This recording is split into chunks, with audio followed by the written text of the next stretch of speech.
Hi guys, my name is Casey Walsh, and today I'm just going to be presenting to you what I've been researching over these past few weeks, and that is the healthcare problem of breast cancer in the United States, Canada, and Albania. So let's get into it. So after conducting lots of research over the past few weeks of my breast cancer problem, I noticed that the three main determinants of how these countries are dealing with it is based on their government, healthcare system, and what kind of resources they are giving the people who are affected by breast cancer. So as we know, in the United States, our healthcare system is multi-directional. We have tons of insurance that people can buy, and each one covers different things. We also know that we have huge hospital bills and that not many people can cover the cost of treatment.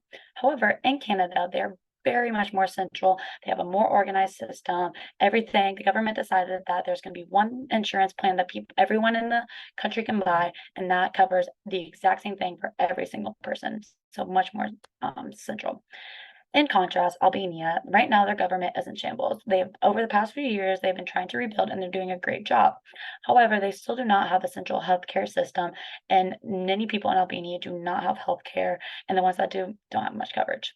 So, we talked about, the United States crazy, has multi-directional. However, even with that, the United States has the lowest death rate among Canada and Albania. So I wanted to go in and figure out why that was, because as we know, Canada is very, very central. Having not the burden of finance on you would be huge in fighting breast cancer. And as we know, in Albania, they do have the lowest death rate among United States and Canada because they just don't have it. But in Canada, every single person is covered by Medicare. Everything is covered by the exact same treatment. So you would think that they would have the lower death rate because most people can be covered and everything like that. However, that's not the case. And that is because the United States government has put so much amazing funding into these amazing breast cancer centers that are all over the world, are all over the country, and they have access everywhere. So anybody who needs them can have access to it, to amazing centers. And in these amazing centers, there's tons of research going on daily. Every day, people are trying to find low treatment costs, and many of them are getting lots of funding for trial runs for people who need breast cancer. So they're getting the best care possible, these people in the United States. And then in Albania, the reason they do have the lowest death rate is because many can't afford it. No one has health care insurance, so that they are paying out of pocket. So there's many protests going all around the world trying. And these people, the government in Albania is hearing these people. They have been doing great jobs, amazing steps forward to get resources throughout the country where people can get free mammograms, support groups. They're trying their hardest. And I saw that in every single country. Every country has realized that this is a huge problem and they need to provide as many resources for those affected and for those who have yet to be affected, like free mammograms and support groups for those who are going through it. Now, those are not the only determinants that I've found. There are major societal factors, as in the United States, there are 40% of Black women are more likely to get breast cancer than white women. And in Canada, this statistic is more prevalent.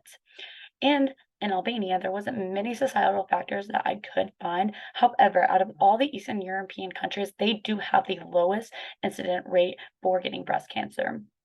And what I found is that they do have the lowest quality of life. So the other main determinants I found is socioeconomic status, income rate, and if they have family to support them. Having support to get you to and from doctor's appointment and going through those treatments you need. And if people don't have that, then that is not very good. So then the way that Canada is trying to combat these issues is that they have programs that people can apply for to get money for families who have people with breast cancer.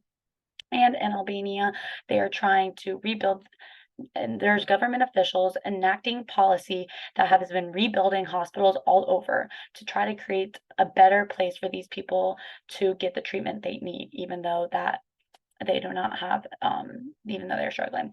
And that is why building a government, and that's why I talked about how important government is because we need people in Congress and in the government all over Canada, Albania, to help support these people and get these policies enacted, and somebody just advocating for these people. Because all over the world, we see how important support and strength is for people. If we have people fighting for others, then that's how we can know that you have the support and you can fight this problem. And that is why through each and every country, we have seen a decrease in incident rate and death rate from previous years. So thank you so much for listening, and I hope you guys have a great break.